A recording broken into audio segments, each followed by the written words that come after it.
Hey everybody, welcome to the show. 2B, roll titles.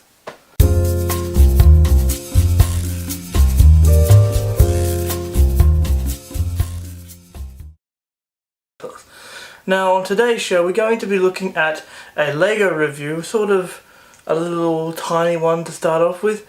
It is the Micromorphs, I can't remember, the Micromorphs, the Flash and Captain Cold. And we're also going to be doing episode 2 of Red Dwarf season 11. And now the news. Now we're going to show off some of the new Pop Funkos, like the new Overwatch, Godfather, some new Disney ones. All of them are coming. I will show them on the picture now if they're not on the screen now. I'll probably leave a link in the description, but I'll do either two of them. But also we have the new trailer for Logan, which it still looks good. I hope Hugh Jackman this may be the last Wolverine, but comes and makes cameos as Wolverine. But it was really good to see him. It feels very Last of Us, the trailer does. It feels like the last song we'll ever see, and it looks like that it'll be Professor X's last one as well. So that's for that, and that's the end of the news. And here we have the packaging, which says Lego up the top with DC Comics superheroes and Mighty Micros, and you have pictures of Captain Cold and the Flash. And here we have the two figures with their all of their accessories and their vehicles, and they look rather really good. I don't like. Moving on to the Flash, you can see him and his cart clearly here. You can see that the Flash has his iconic helmet and logo. He also comes with his accessory, which is this, looks like an energy drink, which says Pop Bot on it.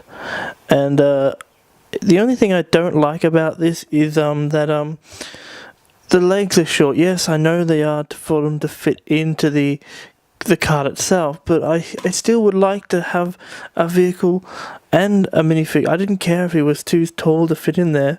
Also, you can see that he can take off his helmet to reveal his big wide eyes. This is much different to the Lego Batman fig, which has wide eyes and he has a face. But in general, I think the helmet, it's a lot more detail on the helmet than you usually get with the other Flash figures. But we should probably move on to the vehicle itself. Moving on to the vehicle itself, you can see it's also got a Flash logo, and it's giving me a little vibe of a Mario Kart inspired. You can see a spoiler, headlights, and looks like a windshield at the back. Turning to the back, you can see these two, which look like Ninjago swords, which are here to represent the Flash's speed, which they do pull off. They do look cheesy, but they do pull it off. Now moving on to the Captain Cold, you can see him, and he looks like what it's called a Zamboni with ice cream and his cold gun. Now, I should say, this isn't the Flash TV show Captain Cold. This is the comic book version. Moving on to the figure itself, you can see he has his hood, which comes off and on, and he also comes with some accessories, which is his cold gun and the ice cream. The only thing that I don't like about him is the ice cream. Yes, we know that he's cold, but he didn't need to have it because it does make him heavy at the front. And that's not to also say that his cold gun doesn't help as well, because no matter how hard you try, there is no way you can get that cold gun to make him stand properly. You need to make him stand with no accessories whatsoever. Turning to his vehicle, you can see it looks like an ice rig cleaner thing for cleaning the ice. I don't know what it means, but in Canada they're called Zambonis. And what do I think of these figures? Well, I think they're really good for Lego people who want to get into the comics, but I don't think they're for hardcore fans. I think they're more suitable for the kids starting out with their favourite superheroes. So I'm not going to give it a score. I'm just going to say that if you're interested in DC Comics and you want to start, pick these up. And that's the end of this review. This is episode 2 of Red Dwarf Series 11. And this episode starts off with a ship crash landing into the ocean planet, or we don't know. But then it flashes to Rimmer and Lister, who are playing a version of Monopoly. So, very interesting, playing their own version of Monopoly, only to find out that Lister is cheating by using cards underneath the table. Rimmer is not happy with this and starts, "Oh, you're lucky I'm such a good loser." The Cat and Crichton in the medibay. It looks like the medibay, but it looks like they're also using it as like the main control room as well, which is, well, suppose that you can control Red Dwarf from all different parts. But anyway, they get a distress signal from this pod from the ship that crashed, only to find out that the person who was in it, the line gets cut. And that's it. But then it pans back to Rimmer and Lister, where the cabin scenes are back. I miss these. There wasn't that many. Well, there wasn't any in series 10, but they were talking. But I just love them to have them sitting back in their cabins and just bickering at each other. I thought these conversations are gold. Gold. You're hearing this, America. You don't need to have fart joke after fart joke. You can have endless dialogue, and it's still fascinating. I enjoy these bunk scenes more than I enjoy any other episodes. But moving on to that, where Crichton gives them an alarm saying, "Oh, the machine has been broken. I'll have to fix that later on." They go back to the medibay, only to find out that the pod that they searched, the people have disappeared and turned into dust. They had been vaporized, and they said, "Oh, well, what are we gonna do? Well, we might as well go to the actual ship." So they go to the ship, under the water, under the thing. It looks like it's a mixture of model and CGI. It then cuts to a flashback on the ship before it crashed, where two people are cheating on both each other's partners. And it shows that they're lying and they're also hiding it while no one is looking. Well, hiding, obviously, the same thing. And then it pans back to the gang on the ship where there's nothing there. They see corpses in a very, how I say, adult way that they are standing to each other. The cat thinks that they're playing Twister, and let me say, they're definitely not playing Twister.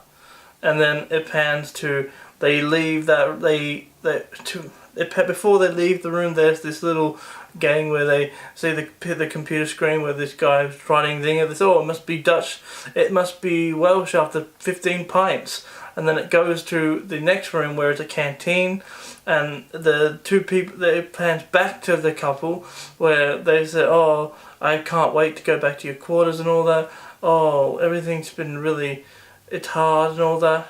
And then it pans back to the gang where Lister and Cat found the thing called the one-armed bandit, which I never knew that was a one-armed bandit. I always just thought it was a what do you call it? A poker machine. But that's what they used to call it. The cat steals the coin from the orphan fund, and then wins a whole bunch of cash. Lister and puts it back in, and then his hair gets stuck in the waste disposal unit. And then Cat, "Oh wait, I'll try and find it." Finds a knife, then tries to cut it off, only to find that it drops the knife in there. And so, "I saved you." And then for some reason the knife springs out of the disposal and then lands stabbing the cat in the foot. And it's, "Oh, that really hurt. That really hurt." And then Lister tries to pull it out. It's not gonna, and it really hurts. And the cat, "Ah!" And then all the power goes off, so they can't see. And so Lister gets the medi box to help Cat get his foot wrapped up and all that. Told him not to panic and all that. And meanwhile, at this, Crichton and Rimmer are looking through the rest of the ship, not knowing that their colleagues are also in danger. They stumble on something called a karma drive. Now, there's an episode in series, I think it was in 4, where they land on this judgment ship. This is the same thing, but except instead of hurting someone from hurting them, this will karma. So if you're good, your shower will be warm, your coffee will be nice, everything will be fine. If you're horrid, you will be, well, if you go and get a makeover, your face will get all covered differently. You'll get a chipped tooth if you go to the thing, that sort of thing. And they think, "Oh, it's slavery." It's not. Well, it really is slavery. It pans back to Lister and the cat who are both talking about inventors, only the cat is getting it really wrong, and Lister's saying, I can't handle this anymore, get it out of here, Crichton! And it pans back to the flashback with the both marital couple cheating on each other, with the marital couple both cheating on their partners, only to find out that what they're doing is cheating on each other. And also the other one is where they pan back to the boss find out that they're cheating. I can't do this anymore. Only to find out that they switch the circuit so that everybody who does good things gets punished and everyone who does the bad things gets rewarded. And so the whole thing that they thought, we'll be nice to each other, and that didn't work. They had to be bad to each other. So for the rest of the episode, from the whole rest of the episode, Rimmer and Crichton are trying to insult each other as fast as possible so they can get rewarded. And so they finally get back to Rimmer and the cat, and they finally get back to Lister and the cat, and they find out that all those times that, when the cat put that money in from the orphanage fund, he was being rewarded for doing something bad. When Lister put it back, he got punished. And then they find out that all this stuff was just a muck up, all this thing, and they should have never come here in the first place. And then right at the end, Cat picks up something saying, this is a Monopoly card. And then Rimmer finds out that Lister was cheating at the game before. And that is the end of the episode. Now, what did I think? I thought it was a nicely plot, it's really different for Rimmer. It's really different for Red Dwarf to actually do the flashback thing. I thought it was really interesting, and I think they should do it in the future. And they really instructed I liked how they had the flashback characters, and then a little bit of humor. I love it when they have these jokes that you have no idea what's coming, and then boom, it's like that. It was just hilarious. So I'm giving Red Dwarf Series 11, Episode 2, 7 out of 10. And that's it for this week. Join us next week where we will be reviewing the 3rd episode of Red Dwarf, but we will also be doing the most terrifying game I've ever played. Well, I haven't played so far. We will be playing Resident Evil 7.